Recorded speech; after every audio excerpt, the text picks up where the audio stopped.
evening, UK Crime Book Club. Sorry we're a minute late. I lost track of time having a quick catch up. So I'm trying to review of the cards. Yeah, she'll be back. I'm sure she will. So, hello, Jonathan Peace. Hello. Lovely to have you back. I know. I don't know what's with the formality. So introduce yourself. Show off. I believe you've had a lovely delivery today. Yes, it was yesterday that they all came in. Yes. So go on, show it off and tell us all about it. Okay. Well, as she said, I'm Jonathan Peace, and I write the new Louise Miller books. And here's the first one, Dirty Little Secret. Gorgeous. And you've got me on the back as well. Set in a fictionalised version of my hometown of Ossett, West Yorkshire. Set in 1987, this first one. Louise is a police officer. She has been recently joined the new CID unit in Ossett, an experimental police unit. She did her training in Manchester, and she's now come back to Ossett for her first posting. And she comes across a body in a phone box, and that's where the story begins. And for everyone kind of our age, there and thereabouts, or who lived through the 80s, isn't it just a lovely step back in time to look through certain things, like the phone box?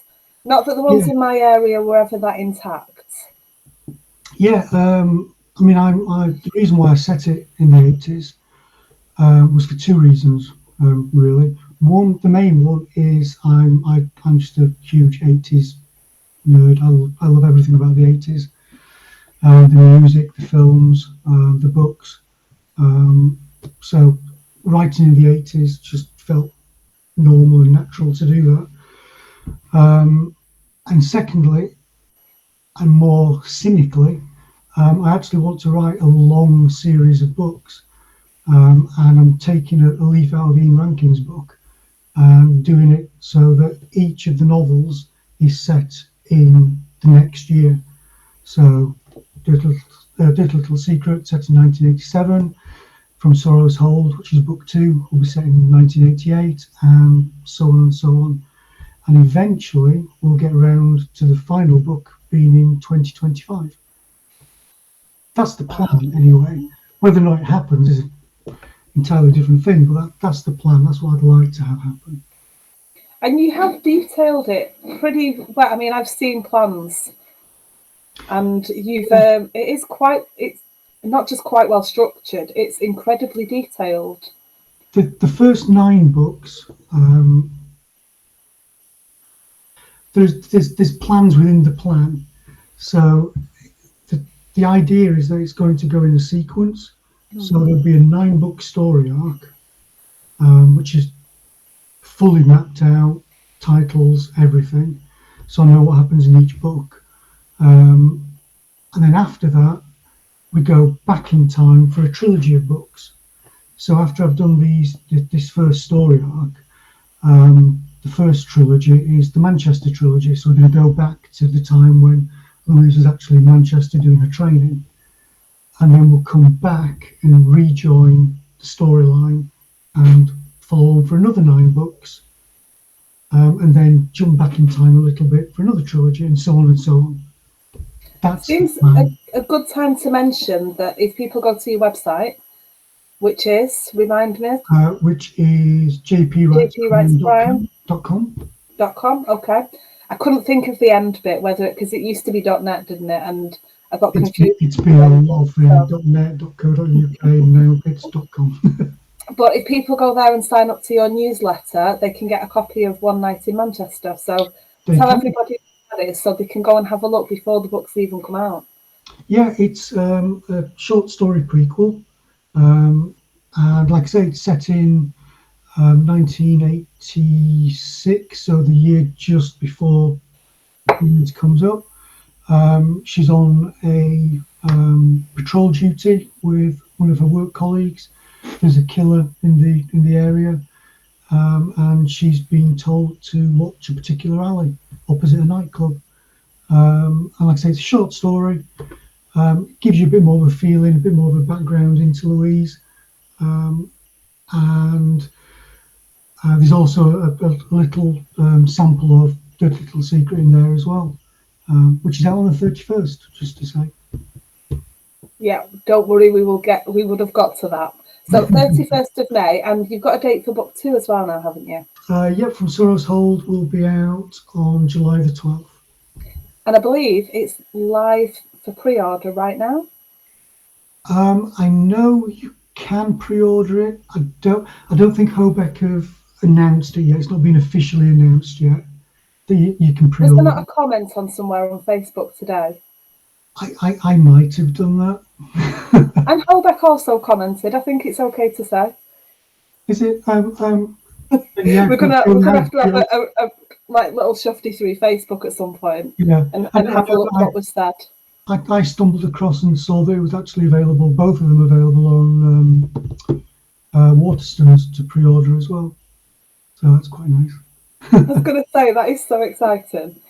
It is. It's a big grin all day, really. Well, since yesterday, since these all turned up. Actually, a big grin since December last year when Hobeck said yes. It was like, the man from Del Monte, he said yes. Which is just absolutely brilliant. And you've been really happy. Yeah. Understatement, yeah. Adrian and Rebecca are just fantastic to work with. Some great ideas that they have. They're very, very supportive. They're always at the end of a phone call or an email or a text message. And the editor's been great to work with. You have raved about Sue. Tell everybody about Sue. Sue's brilliant. Sue does not.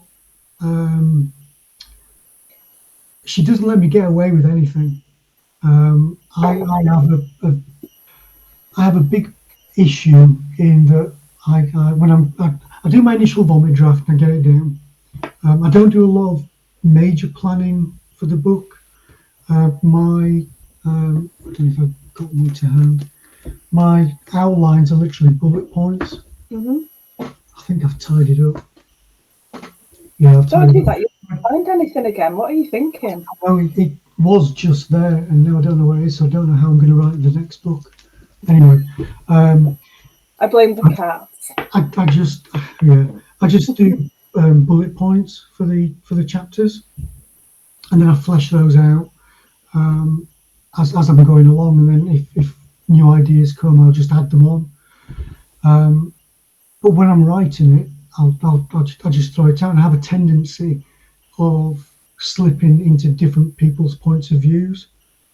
So the chapter will start, for example, from Louise's point of view, and then mid-sentence it suddenly switches to you've got Elizabeth Hines and her thought processes, and some books do that. I've noticed I'm actually reading, going through the Morse books at the minute, and he does that quite a bit. And modern storytelling tends not to do that now. They keep the perspective not simple, but they keep it more structured to this chapter is from this person's point of view, and if it's not done well, it can be quite jarring, can't it? Yeah, and obviously out of the story, and you don't want to lose that flow. Yeah, and I obviously didn't do it well because Sue's always saying you've sort points of view, here, so I'm always having to go back in and do that. And different tenses, I'm swapping tenses over every now and again. So she doesn't let me. She there's a lot of red, so then I'm going back through it again, and it's great because I'm learning more things all the time, and I've never had that before, and it's really good. So I actually really enjoy the editing side. Yeah, you are one of those rare beasts who loves editing their own stuff. I do. I really like it. One thing that my wife was also a writer, and one thing that she taught me was 10,000 word a day edits. So what she showed me was once you've got your manuscript done, break it down into documents and individual 10,000 word chunks, and just work on that each day. So that's another process I go through. No, I love it. I really do. I'm just having a look. I've got my phone because I can't see. I've just got a lot of Facebook user coming up. So Kaz says hello and has tagged lots of people for us. Thanks, Kaz. Hello. Donna says, good evening, lovely people. And thanks, Kaz. And hello, Sam and JP from Tony Millington. So hello all. I'm not getting on. Oh no, there we go. It's finally updated on my phone so I can see who everybody is now. Laura Hamilton says, it'll be interesting to see not just the character development, but the science development too. That is a really good point. Was that part of your thought of why you wanted to start in the 80s, although it's a favourite era of both of ours? Was that kind of an exciting part of it for you? It kind of became that. It wasn't initially part of the thinking. I didn't want, if I was going to write a book, a contemporary book, then you'd have to write about the pandemic. You'd have to have that in. And it's a toss-up, isn't it? So many people have decided not to. Yeah, and I just didn't want to do that. In my big plan, there is a quartet of books set during the pandemic. And I'll get to that eventually. How are you feeling about that? I don't have to worry about that for a long time. So I was going to say, so I'm putting you on the spot with something that you're not going to have to think about for a few years. Yeah, I mean, I've got an idea of what it's going to be touching upon. I've got a couple of ideas for that. But like I say, it's literally just book number this, and this, a rough title for each book, which gives me an idea of what the theme is going to be about, and then put aside, we'll worry about it later. Because there'll be a lot of story development before that happens. Do you make any notes on each one, even though it could be 10 years before you write it? If you think of something, do you jot it down, or do you completely disappear from screen? Second time it's happened, it happened just before we went live, so fingers crossed we'll have JP right back. In the meantime, while I wait, there's an initiative called Quick Reads. So for anyone in your life who struggles to read, struggles with literacy, isn't really wanting to read long books, just getting back into reading, then there are quite a few. I'm just giving everyone a quick overview of Quick Reads. So oh yeah, I've got. There we go. Mine just turned up today. But is yours signed? Okay, I'm going now. Bye. I ordered it from Bookends in Carlisle. And then me and Kaz went shopping and I bought all the rest of the Quick Reads, which my mum's nicked Graham Norton's, which is really good. So, where were we, Jonathan Peace? I don't know why I keep using your full name, like you're in trouble. I do sound like I'm in trouble, don't I? I don't know why. I don't know why I'm doing it. So, Laura had asked about the science development as the stories progress, and we've gone right off on a tangent for 5 minutes. Sorry, Laura. This is what happens. You get us two together, and it's nonsense. Yeah, what was it saying? Science development, darling. Science development. Yes. So, stop it. So, I can't think what I was going to say. Yeah, eventually, because obviously it's 1987. There's no mobile phones. There's no internet. Well, there's none that is widely accessed. Doesn't look like you want to go in any of the phone boxes based on what Louise finds in the first one she goes in. No.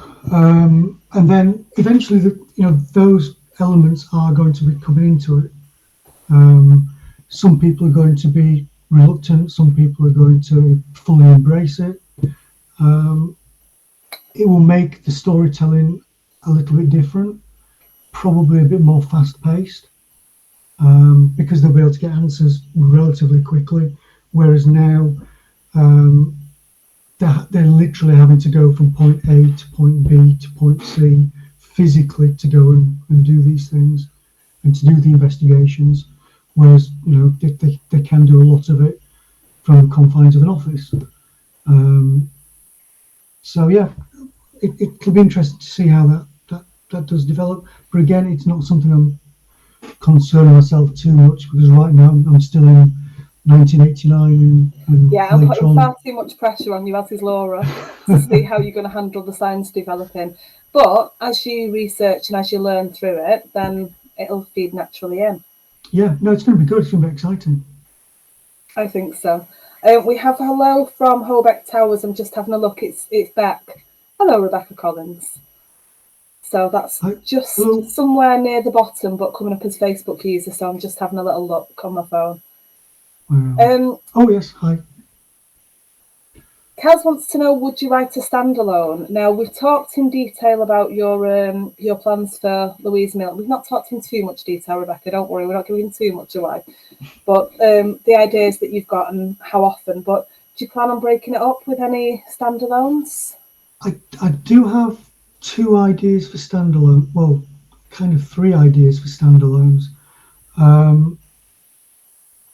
And those ideas are also, they have their own plan, which is they're either going to be in the same story world, or they're going to be just totally different.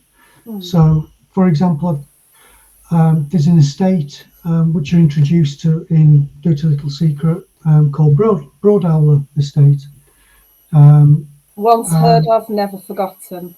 Yeah, and I've got an idea of setting a book in that estate in 1972. And it's going to go into the detail of the woman who runs that estate and how she basically rules it with fear and intimidation, and it's like her own little crime family in that estate. So I might do that, or I might just flesh her out in the books. I haven't quite decided. So that's one idea. I've got another idea for a book set in Derby. That's you can probably hear my cats yell to come through. It's okay, you can go and let them in. We don't mind. Oh, the door's open, but she. Oh right, okay. She's like a vampire. She stands at the threshold of the door and yowls to be let over it. So there's another idea for a book set in Derby. So tell everyone what your connection to Derby is. I'm just finishing a creative writing degree. I've done 2 dissertations. Finishing the last one now, which is on advanced poetry. And yeah, that'll all be finished in May. So yeah, that's been really interesting, really fun. Got me out of my comfort zone in regards writing. And you'll be glad when it's finished? I'll be glad, but I'll be kind of sad as well. It's been really good fun. I've met a lot of great people on the course. I was originally doing film production in year 1, but then the pandemic hit, and I decided that there wasn't going to be a lot of people wanting to buy film scripts, because I was doing it to get better at writing screenplays, because I've had a bit of experience doing screenplays in the past. And I decided I'll switch over to creative writing and work on a new novel. Seems to be working for you. Well, yeah, like I said, I wrote it, and luckily somebody said yes. And quite rightly so. We haven't talked about our beverages this evening. What have you got? I have, quite surprisingly, a alcoholic tipple. Turn your glass round. It's from Ossip Brewery. So yeah, it's one of their lagers. It's called a Yon lager. So I'm treating myself. So for months and months, you teased me because I thought you were teetotal. I've still no idea where this idea came from. I didn't. You just said that I had whiskey bottles and bourbon bottles behind me, and you naturally thought I was teetotal. I don't know where the idea came from. I really don't. Mine's still in a mug. I can't get out of the thing with working at school, even though I don't work there anymore. The idea of small children having an image of me holding a glass of alcohol. No. So it looks like a cup of tea. It's not. I'm sipping lager alongside to celebrate your technically your debut. Yes. And Adrian Hobart says, I'm proofing book 2 at present. All I am saying is beware of churchyard in the snow. And Rebecca said, I like snow. And Adrian said, with blood all over it. And Rebecca said, meow from our cat. Do you want to discuss the blood and the snow, or are we not doing that yet? Well, I suppose you can do, because it's the blurb's on my website, so This is your ring. yeah, and you can just kind of see it in the background as well. But you're being like me and trying not to knock them over, aren't you? Well, somebody had me rearrange them after I'd already had them rearranged. Who on earth would be looking at your books and thinking you need to be marketing both of them, Mr. Peace? I don't know. Can't get out of the habit.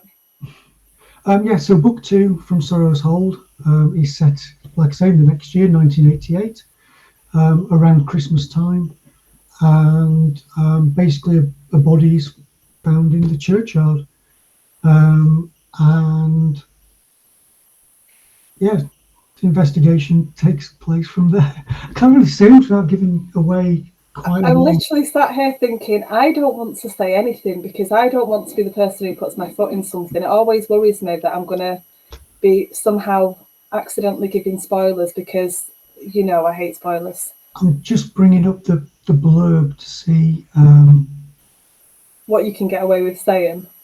Yeah, I suppose I could read the blurb. Sorry, say again, Sam. I haven't actually seen the blurb, so I can't. I'm just trying to rack my brain and I can't. Yeah, I think it's okay to read it out. If the blurb's on your website and the blurb is out there, then Adrian, Rebecca, any objections? Yeah, see if the boss says it's okay. While we wait, if the boss says it's okay, then I'll read it out.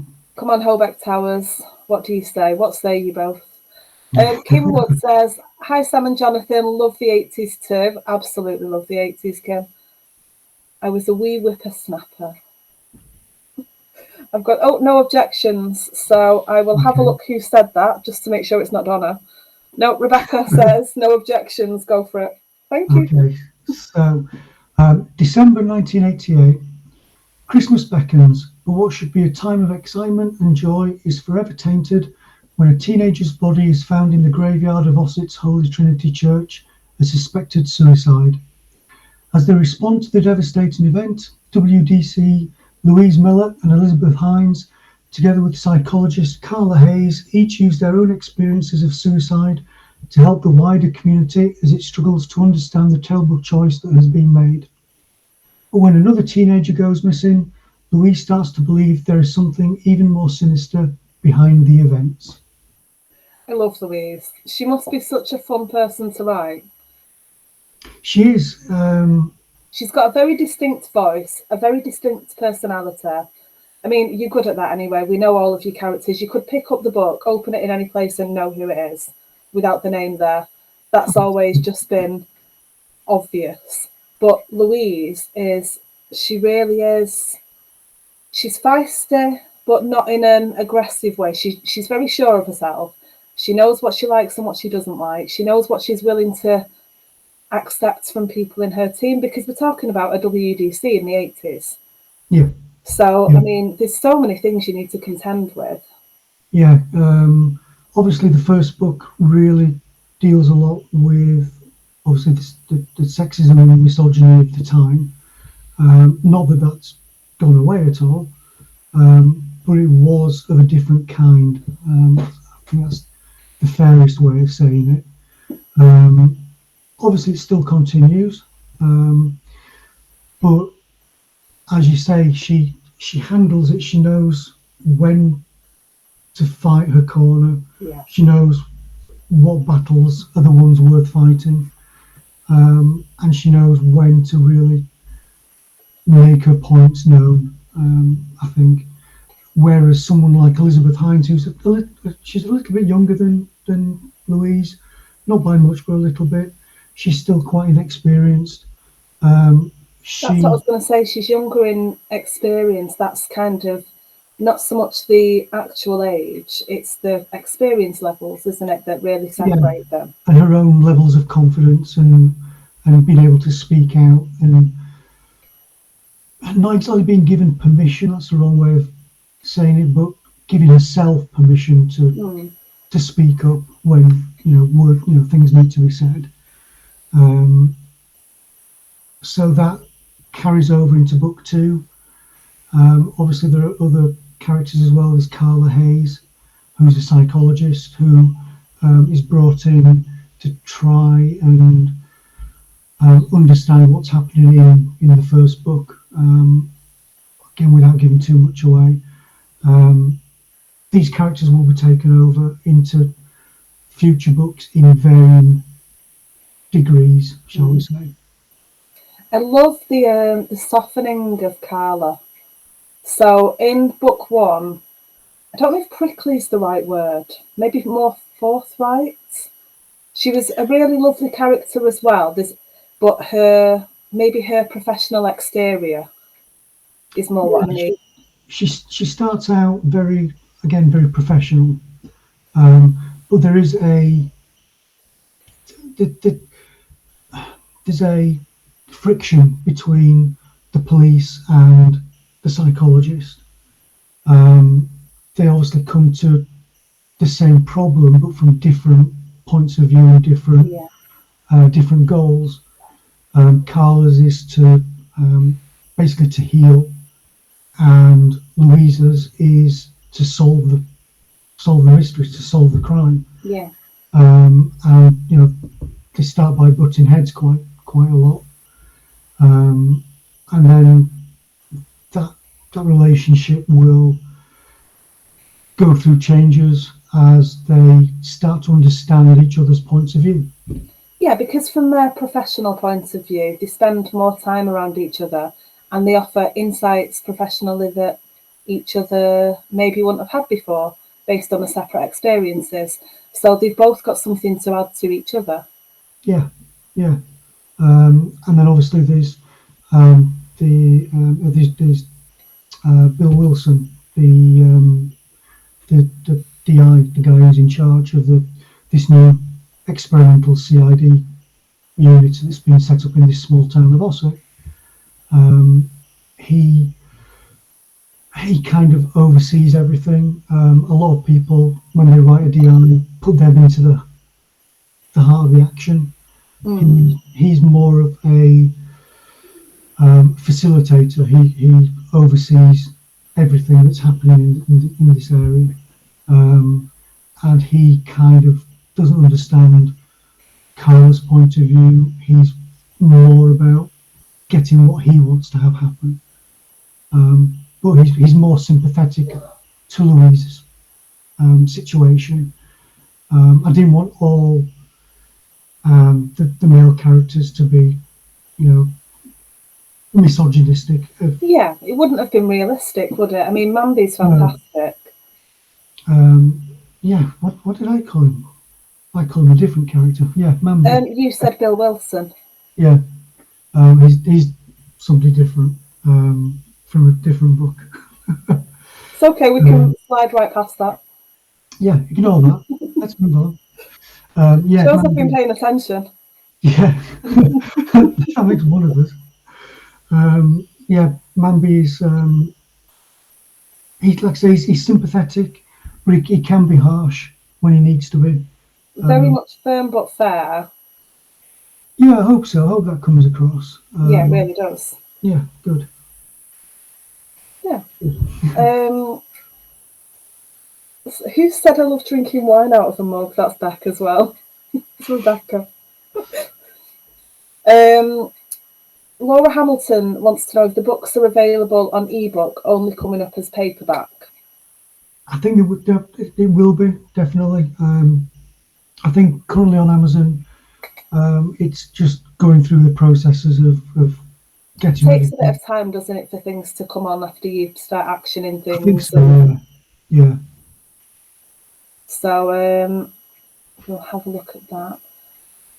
Oh, so Rebecca's already answered. Laura, yes, it will be available as ebook and paperback, and that she loves Louise too. She's a great character, she really is. And Laura's popping it in a shopping list so she can find it again easily. This is all good. Cool. Good, thank you very much. Adrian has said, and we've talked about this before, I can't pass a red telephone box without thinking about Dirty Little Secret. I think the cover phone box will become as famous as the one in With Nail and I. Yeah, Jane, who did the cover, it's absolutely. I mean, you just love holding that up, don't you? Look at you beaming. I know. I can't put it down. Go to bed with it and just sleep. Yeah, no. I mean, the cover is absolutely beautiful. It so really is. It really is. So yeah, no, love it. And the second one, can't wait to see what she's going to do with the third one. So how is it going to work for the covers? So we'll just go back to you talking about 9 books and then a trilogy. So yeah. Are the 9 books going to have similar covers and then the trilogy have similar, and then kind of I honestly don't know. Morgan Green has done with his Johansson series.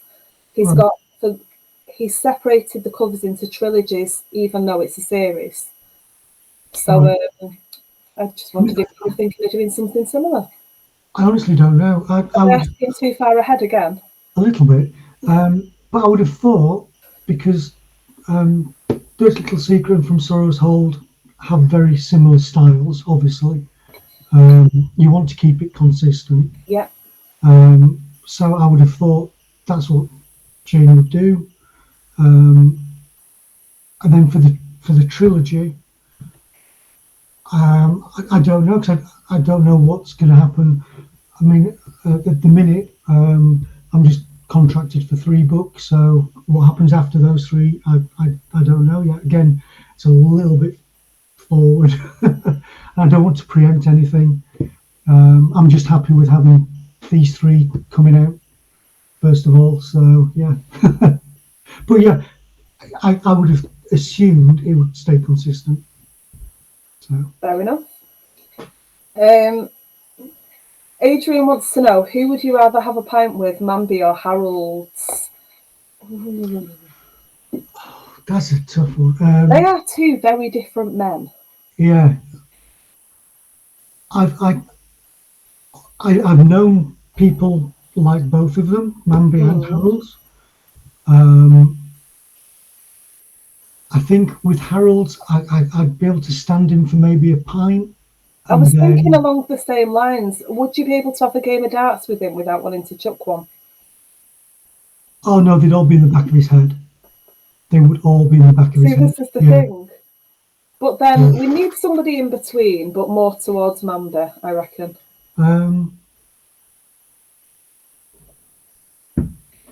If he wasn't your boss and you saw the other side of him, maybe that's slightly different. There's Danes, Peter Danes, who is another detective, who then moves on to something else in the second book. I could definitely go for a pint with him. Definitely. Out of all the characters, I would say he's probably the closest to me, I would have thought. So yeah, I can go for a pint with myself. I usually tend to be the loner sat in the pint in the pub on my own. Usually either reading a book or writing. So yeah, I like the sound of that. Sitting in the pub, having a pint or a mug of wine. Or well, I don't drink wine. I'm just thinking of what Rebecca said.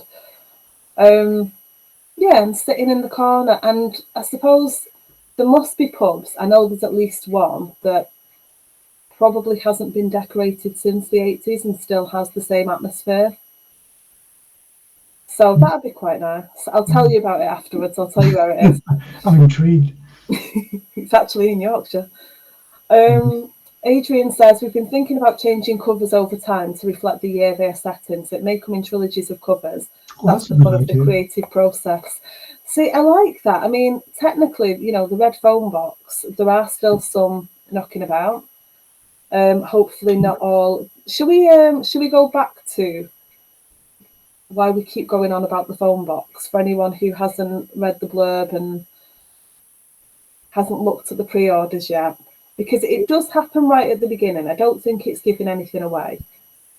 Yeah, basically, Louise is out on her morning run. This is at the start of the book, and she goes for a run down the local Pildacre Hill, and comes across the phone box, and there's a body in the phone box. And it's quite a special As day you for do. Louise as well, isn't it? Sorry, say again? Quite a special day for Louise, the day that she's doing this running. Yeah, it's the day just before she's supposed to actually start work in this new CID unit. So last day off, and she gets flung in there a day early. Yeah, and like I said, she literally is up and running straight away, straight in with the investigation. And one thing that really does, it throws the reader straight into exactly the opinions and the team that she's walking into.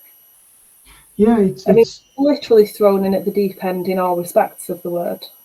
Yeah, I mean, I'd like to think, I spent hours, days, weeks agonising over, how best to introduce this character. But it literally was a case of, well, this is how I started another story, which I'd started writing a horror story about a phone box, which it was actually a phone box library, and it had loads of books in, and this character was out for a run and came across the phone box and took a book out, and the books actually stole the soul of the people who read them. And I'd written quite a bit, 70 or 80,000 words of it, and it just didn't go anywhere. And I just started rewriting it as a crime novel, and just thought, well, what else could we find in a phone box? And it just happened to be a body. I love that. What else could we put in a phone box? I know. Yeah. Now, if you were having this conversation with anybody but, crime fiction fans, we might be hauling you off. Yeah. Yeah. Oh, Adrian wants to know, if you had to, which area would you live in? Hume from the prequel or Broadowler? That is mean, Adrian Hobart. That is mean. I kind of feel like I do live in one of them to a degree. Yeah, I've kind of lived in both, but I've not really explored. I say that I've not really explored Hume to any great degree yet. I've done a little bit of research into it. I've got a couple of books from the time. There's a great photo booklet. I don't know the person who did it, but it's literally a book of photos of the estate. I've actually got that ordered, so that's coming to get me into the feel of it. I've lived on a place like Broadowler, and the estate I kind of live on now is kind of like that. We should point out before our houses get toilet papered that other than that there are pockets of things going on, as there are anywhere in the world. Adrian Hobart, you have really got us into trouble. But the warmth and humanity and the kindness of the people around us is also... Yeah, you'll see that in your books as well. Yeah. People might be nosy when stuff's going on, but I'm a real there's people to help everybody out. Yeah.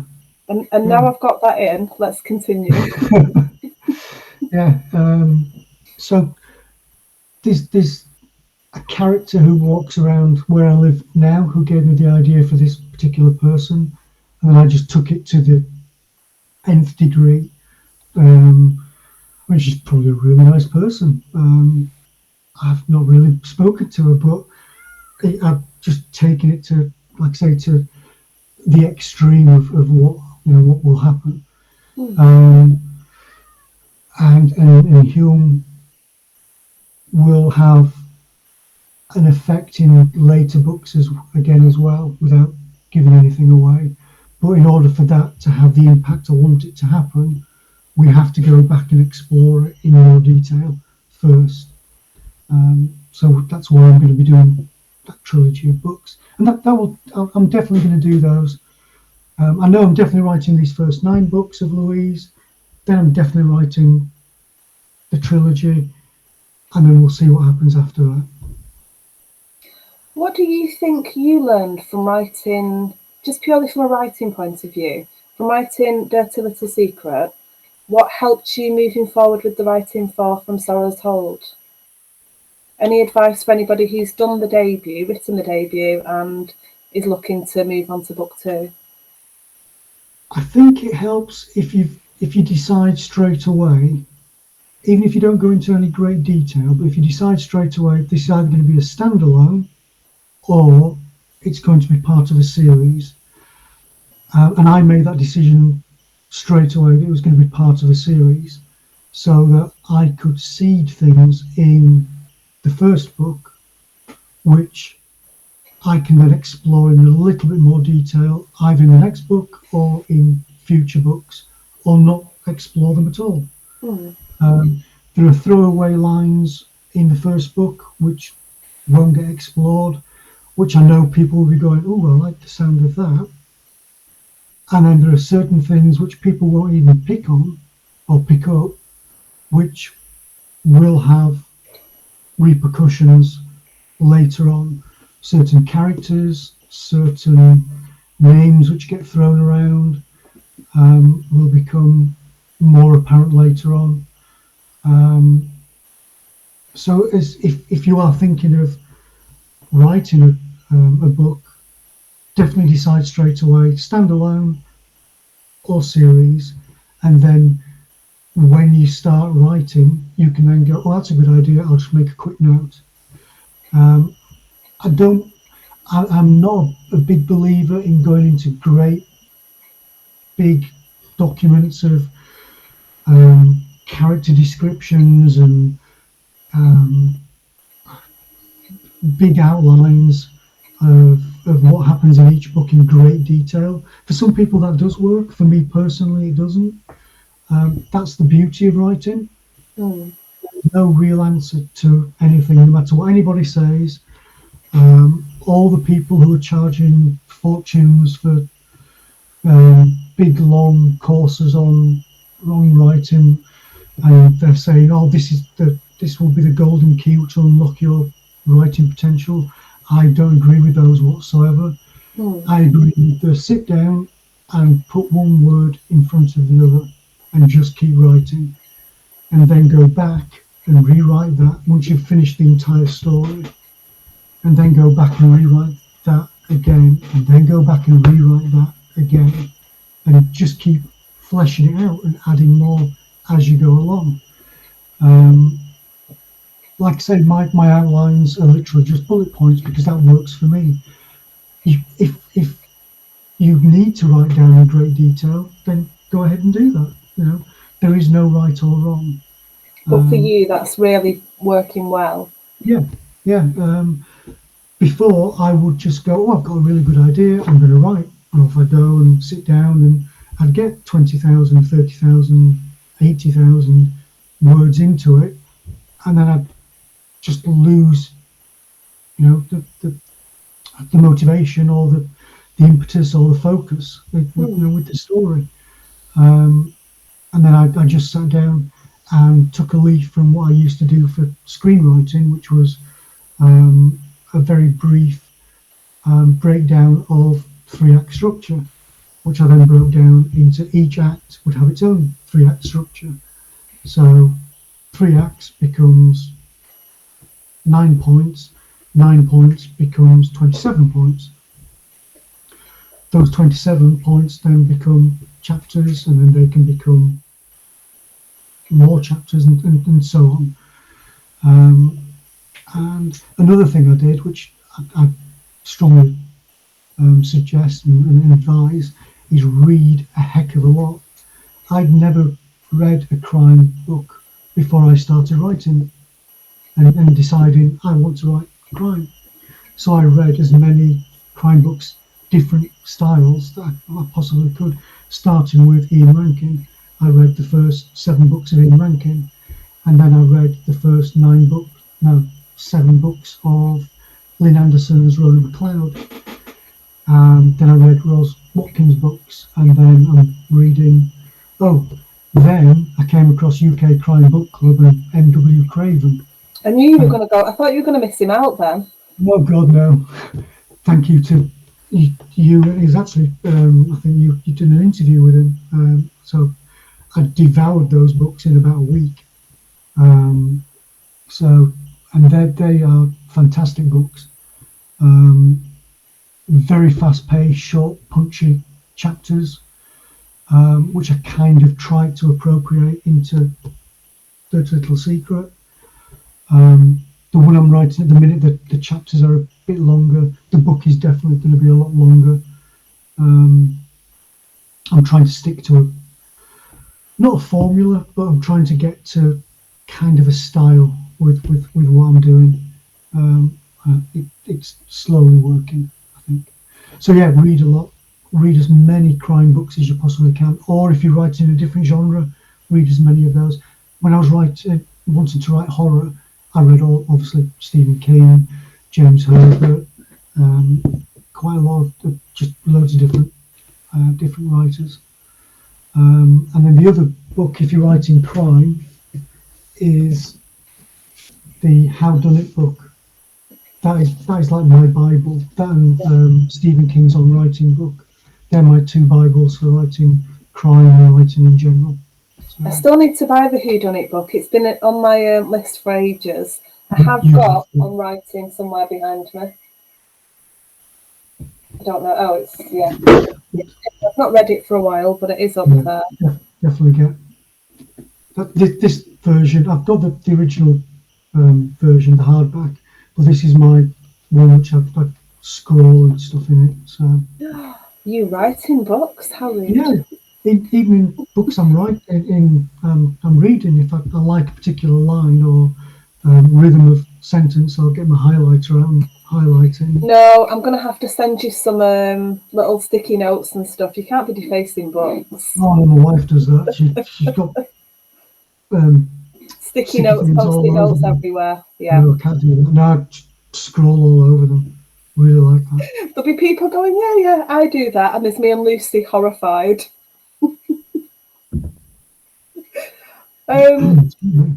Kim Wood says, red phone boxes by me hold defibrillators. And I'm sure Tony Millington said they're being used as book lending libraries, which is good. Somebody said he's a meanie about Adrian, I think it was. But I'm trying to refresh on my phone and it's not being as fast as my laptop tonight. So,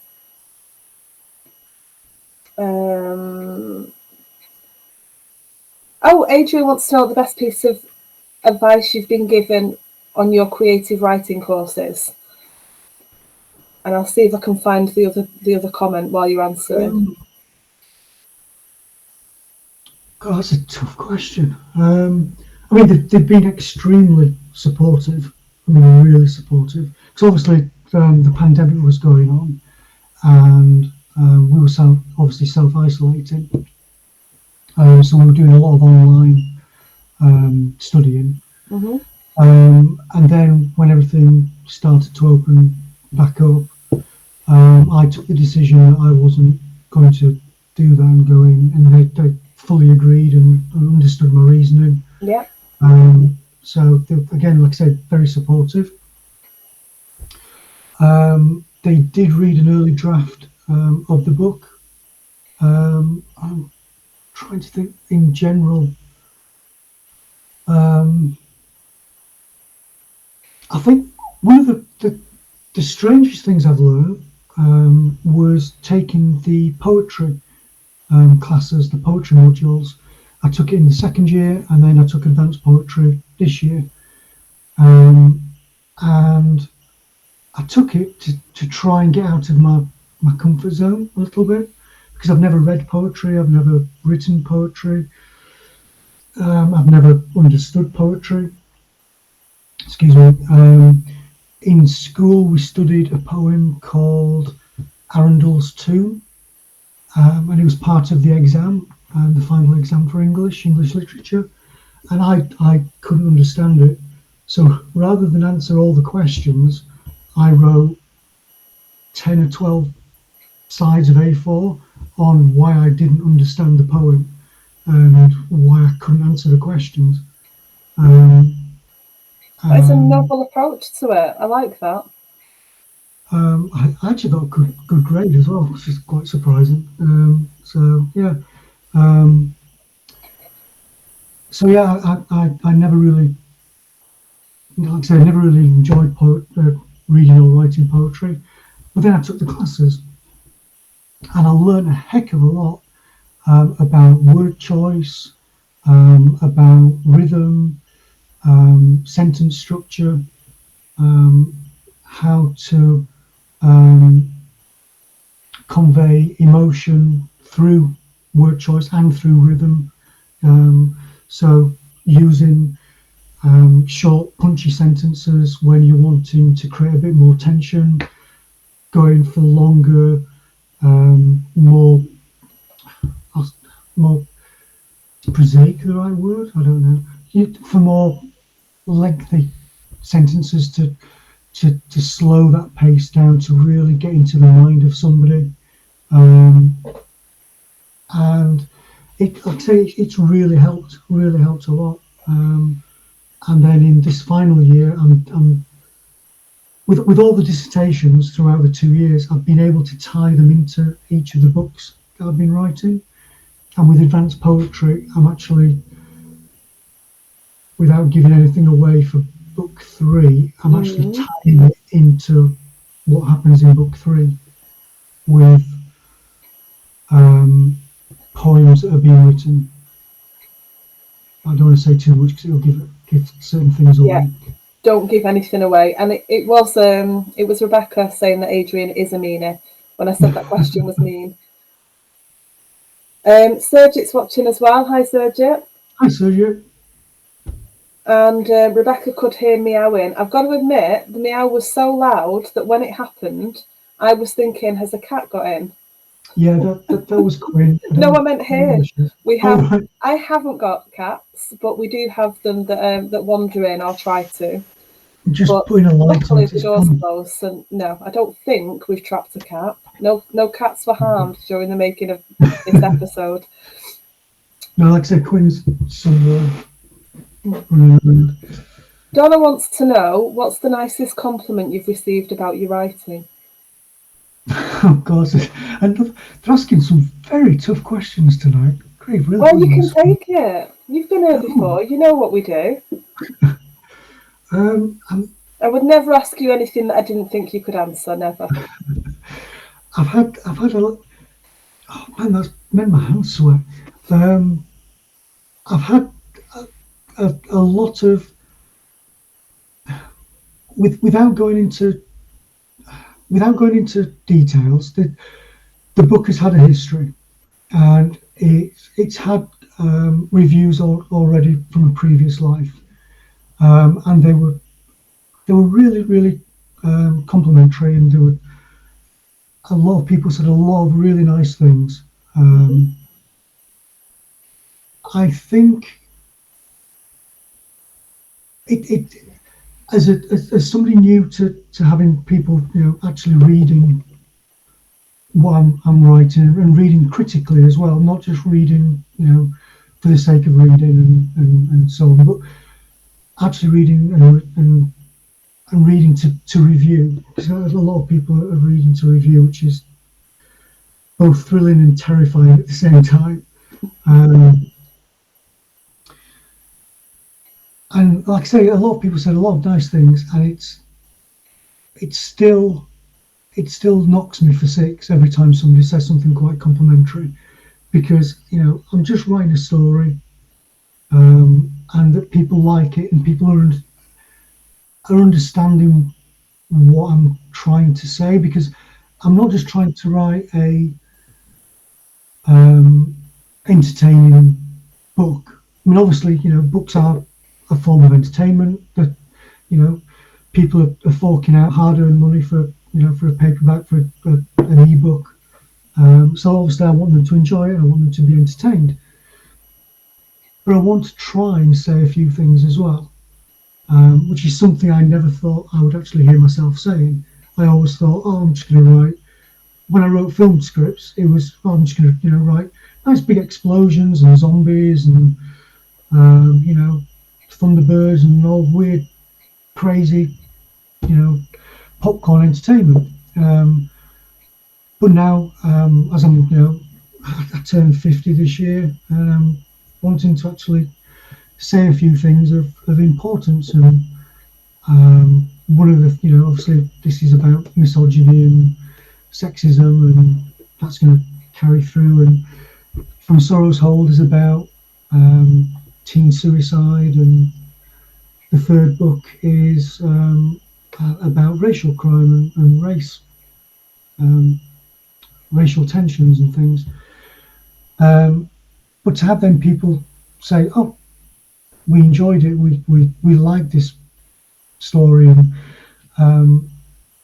I understood what Louise was going through, and that spoke to me, and I've gone through something similar, and that those kind of comments are really really touching, and yeah, it's And very bloody well deserved. it's really difficult to talk about, because I don't want to I don't want to sound like I'm being all arrogant and big-headed, and You're not coming across as arrogant. You're coming across as an author who knows his worth. You know what you've done. You know how hard you've worked. You know how many revisions, how many things that you've learned along the way. You know how much realism there is in your words and how much emotion they evoke. You're somebody who understands what you're doing. I like to think so. Yeah, and if that if that's coming across, that's good. That means I'm doing the right thing, and I will try and keep doing the right thing. And if I ever don't do the right thing, I hope people will tell me as well, so I can improve and I can learn and I can get better. There are always people willing to tell you the good, the bad, and the ugly, so you will be absolutely fine. Good, good. I'm just going to have a quick look because we've hit 8 o'clock. Really? All right. Jeez. I know. I looked down and it was 2 minutes to, and I can't believe how fast it's gone. Kim Wood is having a panic attack at you writing in books, but done with a laughy emoji. So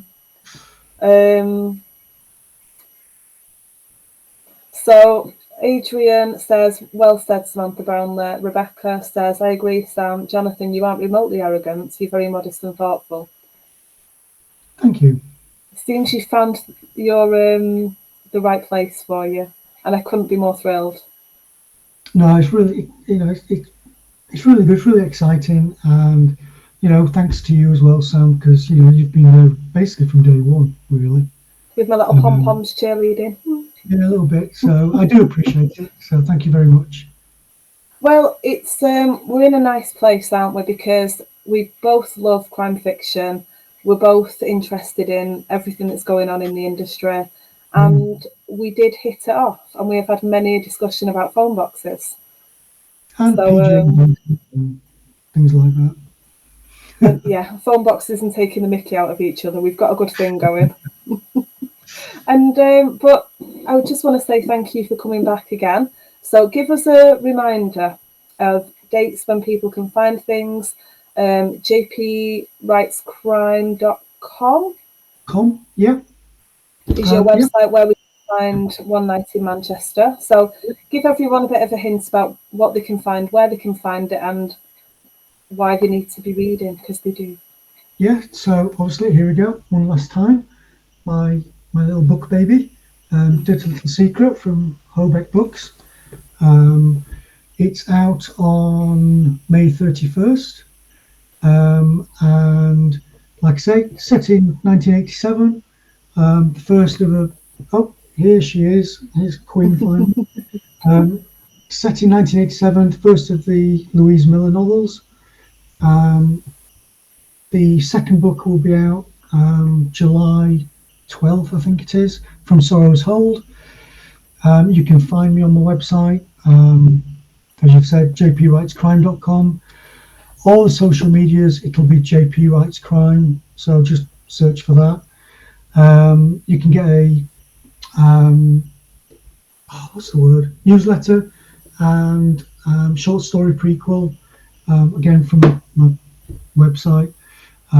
You can also read it on Kindle Unlimited if you have Kindle Unlimited on Amazon, and you can get signed copies, I believe, from Hobeck Books, which is hobeck.net, I believe. I think it's hobeck.net. Yeah, and that's basically it. Thank you very much. Thank you to everyone who's joined in tonight. It's lovely to have all of Hobeck Towers with us as well. That's always nice. And just congratulations, and I can't wait to have a copy of Dirty Little Secret on the 31st. And well, you might be one a bit sooner than that. Sorry, say again. You might be getting one a bit sooner than that. Wonderful, and I'd love a signed one. So, which, I'm going to have to come and hunt you down. Have to buy you a non-alcoholic beverage. Non-alcoholic? And you've not even made fun of PJ and Duncan. And on that note, thank you so much. It's been really lovely catching up. Yeah, thank you, everyone. Really enjoyed it. Thank you so much.